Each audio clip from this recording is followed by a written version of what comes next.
As I stand here looking out my kitchen window, I find myself thinking about many people around who's walking, carrying dreams they never pursued, talents they never developed, and gifts they never shared with the world. And I began to think why. I did a episode a couple of weeks ago about pursuing your dreams, but I didn't get into this possibility that it wasn't the lack or the opportunity, but it was because somewhere along the way you were told that what other people thought was more important than what you thought about yourself. It happened. You begin to see yourself through the eyes of other people. Think about it for a minute. Many of us have spent years looking into the mirror that someone else had handed us. It may have been a parent, a teacher, a spouse, a friend, someone on your job. They handed you a mirror and they told you to look inside of that mirror. And they told you that's who you were.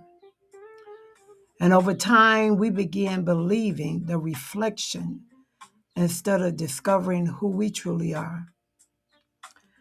You know, there's a scientific term that's behind it. Psychologists call it looking glass self. And this theory suggests that we develop our self-image based on how we believe other people see us. You hear that? We develop our self-image based on how we believe other people see us. In other words, we become the reflection of what we think other people think about us. It also says research shows that children begin forming their beliefs about themselves at a very early age. Let's say by 7.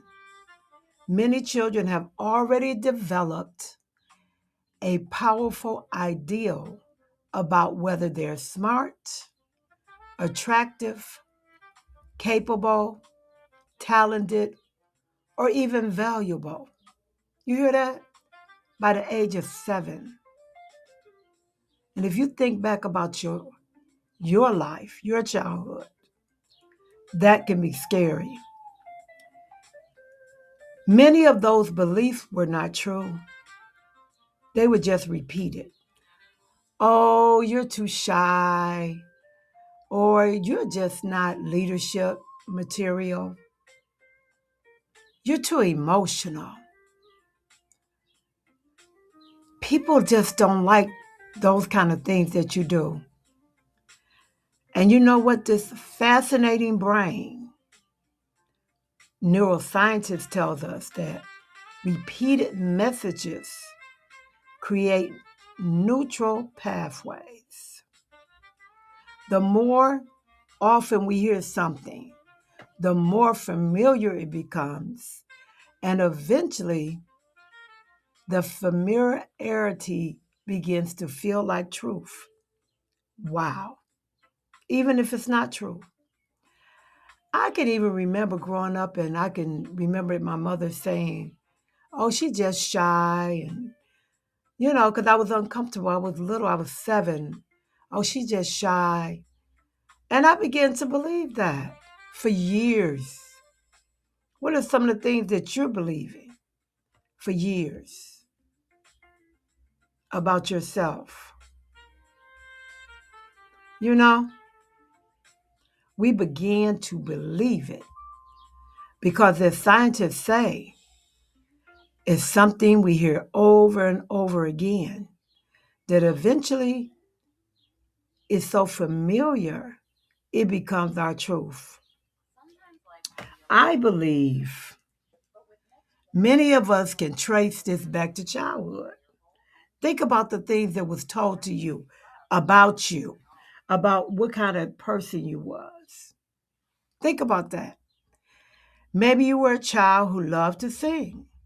You stood in front of the mirror with your hairbrush and there was your microphone, and you dreamed of performing. And then someone laughed and they told you you couldn't sing, and you believed it. You believed it. Okay? Maybe you were always asking questions. You was curious, creative, very imaginative, but instead of hearing you are intelligent, you were heard you talk too much. You so nosy. Stay out of everybody's business. And little by little, you stop raising your hand and you stop asking questions. Maybe you were the child who naturally organized games. You just loved it, gathered people together, and you solved problems. You were just demonstrating your leadership skill. But someone called you bossy. And instead of developing leadership skills, you learned to shrink yourself. How many gifts have we been buried inside of us because of those young childhood experiences? Do you know there's emotional cost there? When we live through the expectations of others, something dangerous happens. We begin performing instead of living. We stop asking, what do I want?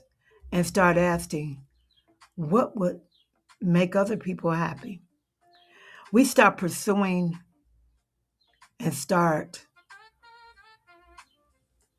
pursuing approval. We become exhausted trying to remain an image that was never truly ours. Maybe people today are so successful by the world's standards, but miserable in their own soul. Ask that, because we see it every day. People who we think they're so successful, so brilliant, so wealthy, but their life is crumbling around them. Why? Because they're living someone else's script. The career someone else chose, the relationship someone else approved of, the dream someone else designed. But deep inside, there's a voice whispering, this isn't me. And do you know there's a spiritual cost to that? Because this is important, because God never created copies. He only created originals. He said we are fearfully and wonderfully made, not partially made, not accidentally made, wonderfully made. Imagine buying a beautiful painting from a master's artist and then allowing strangers to scribble over it and tell you that it's ugly or it's not valuable until you toss it away. This is what happens when we allow the opinions of others to define us. God had a design, but we allow others to give us our value. Now I want to talk to you about something. There comes a moment in life when you must ask yourself, who am I beneath the labels, beneath the criticism, beneath the disappointments? Who am I beneath the expectations of others? And who was I before I began to become someone else to please others? Those may be uncomfortable questions to ask yourself, but they're necessary because freedom begins when honesty begins. I met this woman who spent 40 years serving everyone else. She was very nice, a wonderful woman, but when I asked her, "What do you really enjoy?" and she didn't answer. And then I asked her, "What is your dream?" and she couldn't answer. Not because she lacked dreams, but because along the journey, she became connected to others and disconnected from herself. You see, other people's identity can become attached to the roles that you play. And you can allow that to become your identity. You know, the roles of mother, wife, caregiver, employee, business owner. But you know, beneath all of those titles, there's a woman who wants to live authentically. And today, I want to challenge you. Stop asking permission to become who you already are. Stop shrinking, making your voice a whisper to make others comfortable. Stop carrying labels that do not belong to you. And stop introducing yourself through your wounds and hurts. Look in the mirror and ask yourself, who was I before I was assigned the titles? What if other people was wrong when they said I wasn't good at something, or I just they couldn't see me doing that?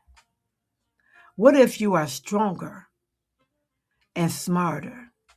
What if you're very creative and more capable? And what if the dream is still alive? I want you to repeat something, a quick affirmation, but I want you to let it sink in. I am not the labels placed upon me. I am not limited by the opinions of others. I release every false identity assigned to me. I choose to see myself through the eyes of God. I am a gift, and I have permission to grow, and I have permission to change. I will no longer mirror the expectations of others. I will reflect the purpose placed inside of me. And thus, as I continue looking out my kitchen window, I am reminded that mirrors can lie, but purpose never does. The world may have told you who you were. Life may have tried to convince you who you were.